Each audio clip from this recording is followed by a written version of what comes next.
Simple harmonic motion होता क्या है? Linear simple harmonic motion means you can see the spring when I'm stretching this, I'm applying force in particular direction and if I release, तो वो जो motion perform कर रहा है जहाँ पे कंप्रेस और रिलैक्स हो रहा है, तो वो लीनियरली हो रहा है, स्ट्रेट लाइन के अकॉर्डिंगली हो रहा है. सो ऐसा मोशन जो कंप्रेस रिलैक्स हो रहा है in a straight line, that is called as linear SHM, जिसमें मेरा एक्सेलरेशन जो है वो मेरा डिस्प्लेसमेंट के साथ नेगेटिवली डायरेक्टेड है. मीन्स अगर एक्सेलरेशन पॉजिटिव है तो मेरा डिस्प्लेसमेंट नेगेटिव रहेगा. अब ये इक्वेशंस का, ये डेरिवेशंस का, ये ऑसिलेशन का प्रैक्टिकल यूज़ या प्रैक्टिकल एप्लीकेशन किधर है? Let me make you aware कि इसका प्रैक्टिकल एप्लीकेशन हर जगह है. आज जो भी इलेक्ट्रॉनिक चीज़ें हैं मोस्टली उन सब में कहीं ना कहीं स्प्रिंग होता है. ओके, मोटर व्हीकल्स जो होते हैं उनके जो शॉकअप्स होते हैं उसमें स्प्रिंग्स होते हैं. बस मैं स्प्रिंग जो है हर एक इंस्ट्रूमेंट के लिए एक स्प्रिंग नहीं बना सकता हूँ या एक तरीके का स्प्रिंग नहीं बना सकता हूँ. मुझे हर एक इंस्ट्रूमेंट के लिए अलग अलग उसके डिज़ाइन के हिसाब से स्प्रिंग बनाने की ज़रूरत है. For example let me consider 2 different vehicles. 2 vehicle में एक छोटा व्हीकल लेते हैं लाइक साइकिल, बाईसाइकिल, एंड दूसरा हम लोग कार लेते हैं, कंसिडर करते हैं. तो क्या मैं बाईसाइकिल में जो शॉकअप्स में स्प्रिंग प्रेजेंट रहता है क्या उसको कार में लगा सकता हूँ? नो. वाई? बिकॉज दोनों का वेट मास डिफर कर रहा है. इसके हिसाब से उनका जो शॉकअप्स रहेगा, उनमें जो स्प्रिंग रहेगा वो भी डिफर करेगा. ज़्यादा मास रहेगा तो उतना मुझे स्ट्रॉन्ग शॉकअप्स लगाना पड़ेगा in the form of spring, और जितना लाइट वेट रहेगा मुझे उतना उस मास के हिसाब से स्प्रिंग उसको अटैच करना पड़ेगा शॉकअप्स में. वॉल क्लॉक्स होते हैं. तो ये स्प्रिंग को कैसे डिज़ाइन किया गया है? तो ये सब पूरा यहाँ पे जो फॉर्मूलाज हैं उसमें वैल्यू पुट की जाती है मास की, उसके डिस्प्लेसमेंट की, ताकि वो कितना सस्टेन कर पाएगा स्प्रिंग कितने टाइम तक. अभी जो भी शॉकअप्स होते हैं व्हीकल्स में लगे होते हैं वो एक टाइम लिमिट तक सस्टेन कर सकते हैं. ठीक है, तो उसको उसके हिसाब से डिज़ाइन किया जाता है. तो ये तो मैंने आपके सामने एक एग्जाम्पल रखा हूँ. ऐसे there are many example. Moving further, next topic. अब ये डिफरेंशियल इक्वेशन जो हमने फॉर्म किया है that is d2x upon dt² plus ω2x is equals to 0. So by using differential equation I need to find 3 things: acceleration, velocity, displacement at mean and extreme position. What does this mean and extreme position means? अब जब graphically मुझे एक oscillatory motion को represent करना है तो मैं ऐसा ग्राफ बनाऊंगा उसका. This will be the graphical representation of a body performing oscillation. Because wave क्या होते हैं? वेव भी कहीं ना कहीं ऑसिलेशन ही होते हैं. ओके, वाइब्रेशन वेव जो ही परफॉर्म हो रहे हैं. ठीक है, तो यहाँ पे यू कैन सी कि पॉइंट, ये पॉइंट जो है इनको हम लोग मेन पॉइंट बोलेंगे या मेन पोजीशन बोलूँगा, और ये जो पॉइंट्स है या पोजीशन इनको एक्सट्रीम पोजीशन बोला जाएगा. इसको पॉजिटिव एक्सट्रीम बोलूँगा, इसको नेगेटिव एक्सट्रीम बोलूँगा. Okay, so ultimately anything which is performing oscillation ultimately reach out to 3 different positions. Okay, example के हिसाब से let me take this pendulum.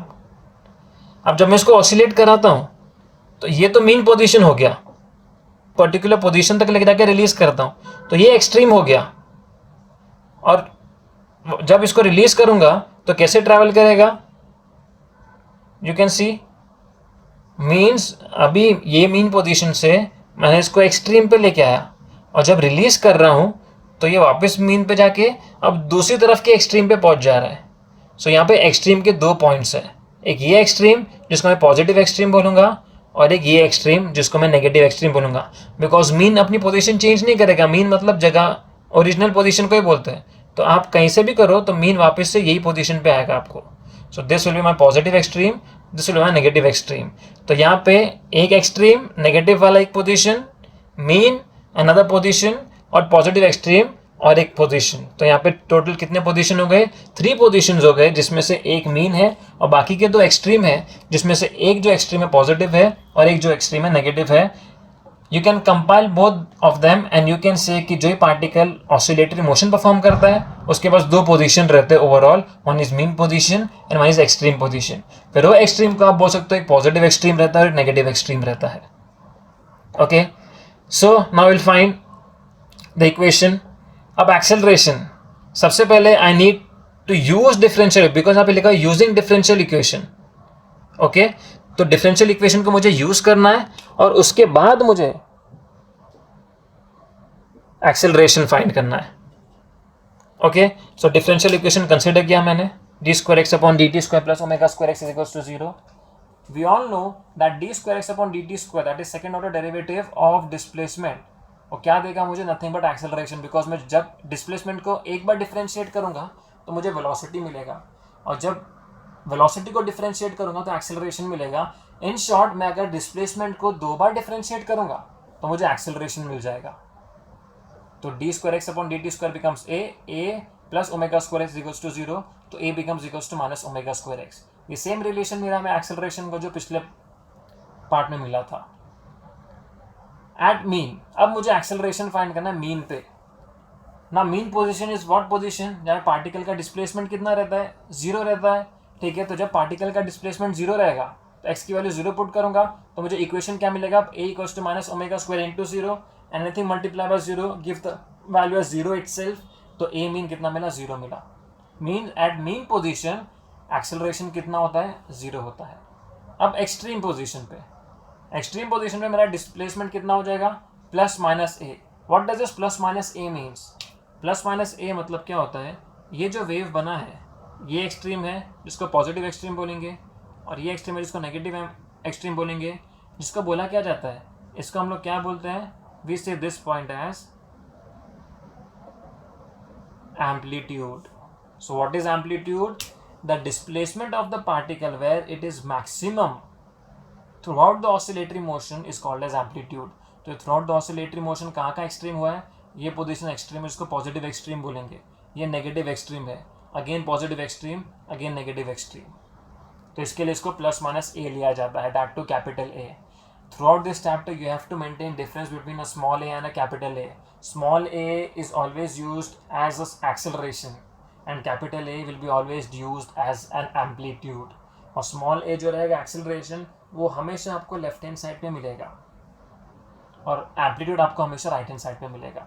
सो हम लोग पुट करेंगे एक्स की वैल्यू प्लस माइनस ए, तो मुझे इक्वेशन क्या मिलेगा, अब एक्स की जगह हमेशा wise substituting, remember one thing, जब जब हम सब्सटीट्यूट करेंगे इसकी वैल्यू, दोनों पॉजिटिव नेगेटिव नहीं लेंगे, overall will take its magnitude, मतलब सिर्फ पॉजिटिव वैल्यू को हम लोग पुट करेंगे।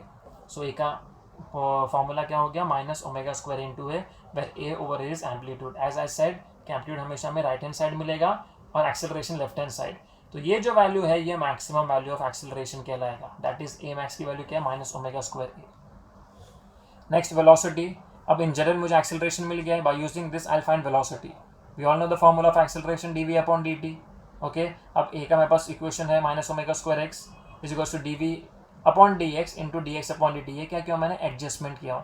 Means what I am doing, I am multiplying right hand side and dividing by D x. तो मैंने पहले मल्टीप्लाई किया फिर डिवाइड किया। जब मल्टीप्लाई और डिवाइड करूंगा तो अल्टीमेटली क्या हो जाएगा, मुझे कट नहीं करना, कट करूंगा तो वापस से ऊपर पहुंच जाऊंगा। यहाँ पे मुझे वेलोसिटी का वैल्यू फाइंड करने के लिए एक एडजस्टमेंट कर रहा हूँ मैं, this is called as adjustment. Adjustment में जब डिवाइड और मल्टीप्लाई करता हूँ डी एक्स से, तो एक मुझे टर्म मिलता है जिसको d x upon d t ultimately v बन जाएगा, बाकी सब टर्म्स एज इट इज रहेंगे। अब क्या करूँगा, वी की वैल्यू फाइंड करने के लिए सबसे पहले मैं वेरिएबल्स को सेपरेट करूँगा। वो भी कौन से वेरिएबल्स, लाइक वेरिएबल्स को एक तरफ लिखूंगा। Means minus omega square x into d x is equals to v d v. ये d v dot v d v square नहीं हो जाएगा, बिकॉज ये मैथमेटिकली रॉन्ग रहेगा, बिकॉज ये जो v है ये मेरा वेरिएबल है और जी जो डी वी है वो उसका फंक्शन है। समझ में आया? So this is one thing and this is another thing. Okay, so this will be written as v into d v. अब इंटीग्रेट करूँगा। इंटीग्रेट क्यों करते हैं हम लोग, इंटीग्रेट इसके लिए किया जाता है ताकि मेरे को छोटी चीज़ की वैल्यू अगर मिली है मैं उसको इंटीग्रेट करूँगा तो अल्टीमेटली मुझे कंप्लीट वैल्यू दे देगा वो। So integrating v d v is equal to integration of minus omega square x d x. अब integration of v d v का वी स्क्वायर अपॉन 2 होता है। इंटीग्रेशन जो भी कॉन्स्टेंट टर्म होता है उसका इंटीग्रेशन नहीं होता है, इसलिए उसको हम लोग पहले बाहर लिखेंगे। Then integration of x d x तो एक्स डी एक्स का इंटीग्रेशन क्या हो जाएगा, x square upon 2. This is the formula, ठीक है, इंटीग्रेशन का जो अप्लाई हो गया यहाँ पे भी और यहाँ पे भी. तो v square upon 2 is equals to minus omega square x square upon 2 plus c. जब भी इंटीग्रेशन हो जाता है कांस्टेंट टर्म मिलता है जिसको प्लस सी बोला जाएंगे, उसको ऐड किया जाता है वो पर्टिकुलर इक्वेशन में. अब मुझे सी की वैल्यू फाइंड करना है. सी की वैल्यू फाइंड करने के लिए, बिकॉज कांस्टेंट क्या है, कांस्टेंट है तो है क्या, क्या बताना चाहता है, तो वो देखने के लिए हम लोग सी की वैल्यू फाइंड करेंगे. तो just to find the value of c, will suppose the particle to be at extreme position.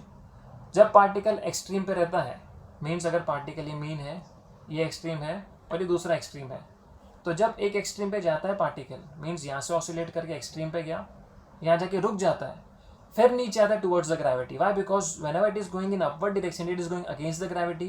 तो अगेंस्ट द ग्रेविटी जाते समय एक पॉइंट पे आके चीज़ को रुकना ही है. वाई, बिकॉज अर्थ उसको अपने तरफ वापस खींचेगा, समझ में. तो जब ऊपर रुक जाएगा तो उसकी वेलोसिटी क्या हो जाएगी, मुझे एक्सट्रीम पॉइंट पे देखना है, एक्सट्रीम पोजीशन पे, उसकी वेलोसिटी 0 हो जाएगी.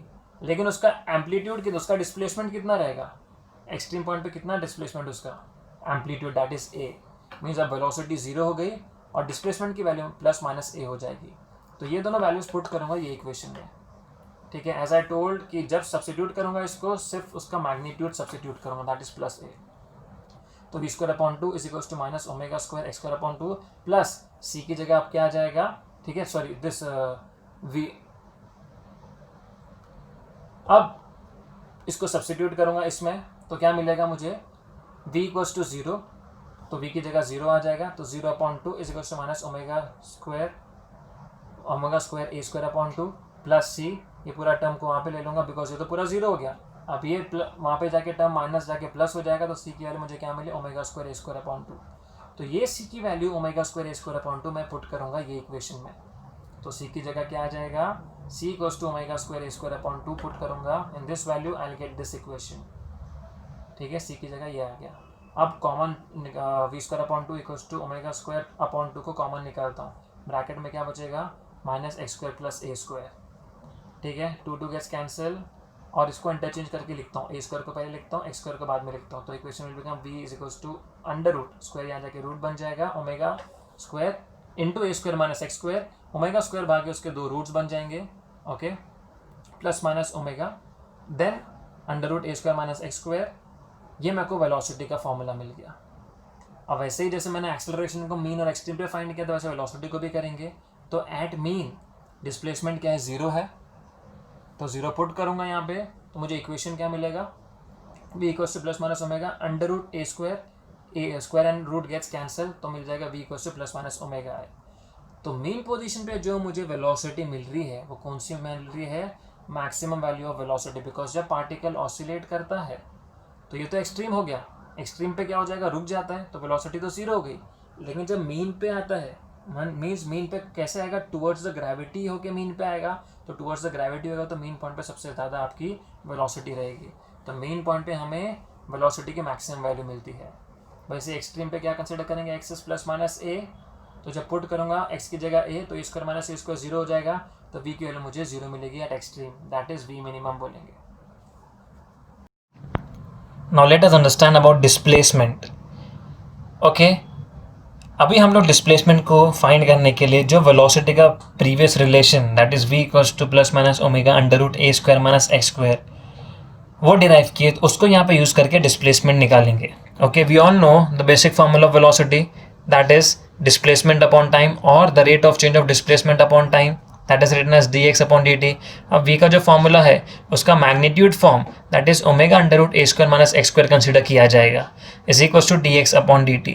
Now what will I do, I will integrate. So as we all know before integration what is the first and foremost thing we do, we will separate the variables. That means like variables जो हैं, जो भी पूरे equation में है उसको एक तरफ करेंगे. Now you can see that ये x का टर्म है, तो यहाँ पे ये x का टर्म है, दैट मीन्स ये पूरा रूट में है. तो I will need to take this whole root and replace it with dt. Means इसको dt की जगह पुट करेंगे और dt इसकी जगह पे आ जाएगा. That will omega dt is equals to dx upon under root a square minus x square. अब इंटीग्रेशन करेंगे. इंटीग्रेशन से पहले इसको मैं फर्स्ट लिखूंगा और सेकेंड इसको लिखूंगा. That means dx upon under root a square minus x square, उसका integration is equals to integration of omega dt. अब इसका एक फॉर्मूला होता है इंटीग्रेशन का जो फॉर्मूला है डायरेक्टली यहाँ पे पुट करना है हमारे को। फॉर्मूला ये पूरे फॉर्मूला फॉर्मेट में ही है, that is integration of d x upon under root a square minus x square, ये पूरा फॉर्मूला फॉर्मेट में है। इसके लिए इसका फॉर्मूला बन जाएगा sine inverse x upon a which is equals to integration of omega d t, जिसमें से ओमेगा कॉन्स्टेंट बाहर आ जाएगा, इंटीग्रेशन ऑफ डी टी रहेगा। याद रखें जब भी इंटीग्रेशन और डेरिवेटिव एक साथ आते हैं तो एक दूसरे को कैंसल आउट करते हैं, जो वेरिएबल बचता है वो अकेला बचेगा, विथ सम कांस्टेंट उसको ऐड हो जाएगा। सो यहाँ पे ओमेगा तो ऐसे था, इंटीग्रेशन और डी कट हो जाएंगे तो मुझे क्या मिलेगा, टी मिलेगा। तो ओमेगा टी प्लस उसके साथ कांस्टेंट टर्म आएगा, as we have already taken c in our previous part, that is velocity derive करने के लिए। तो अब यहाँ पे जो कांस्टेंट लिया जाएगा उसको अल्फा कंसिडर करेंगे, ठीक है। So sine inverse x upon a equals to omega t plus alpha. अब साइन इनवर्स ये तरफ आएगा इज इक्वल्स टू के, तो क्या हो जाएगा, 1 अपॉन साइन बन जाएगा, जिसको हम लोग साइन बोलेंगे, sorry this is in the form of 1 upon sine, तो 1 अपॉन साइन यहाँ पे आके साइन बन जाएगा। तो x upon a is equals to sine omega t plus alpha, a को भी यहाँ पे ले लेंगे हम लोग, तो ए क्या मिल जाएगा, a is equals to a sine omega t plus alpha. तो ये हमारे को डिस्प्लेसमेंट का इक्वेशन मिल गया। तो ये जो डिस्प्लेसमेंट का इक्वेशन है हम लोग इसको वेव इक्वेशन बोलते हैं। आपने देखा रहेगा ऐसे बहुत इक्वेशंस आते हैं in your previous standard also, आपने ऐसे बहुत सारे इक्वेशंस को देखा रहेगा।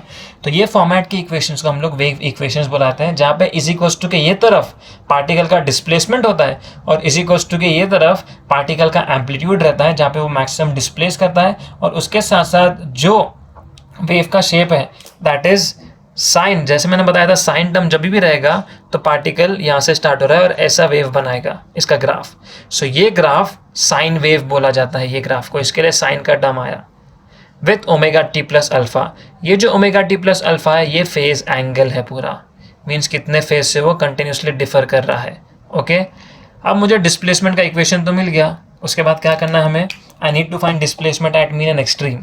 तो मीन पोजीशन पे डिस्प्लेसमेंट फाइंड करने के लिए व्हाट विल आई डू, अब यहाँ पे मुझे x0 नहीं लेना है, जो मैंने एक्सेलरेशन के लिए मीन पोजीशन पे डिस्प्लेसमेंट को 0 लेके एक्सेलरेशन का मीन पोजीशन का वैल्यू निकाला था।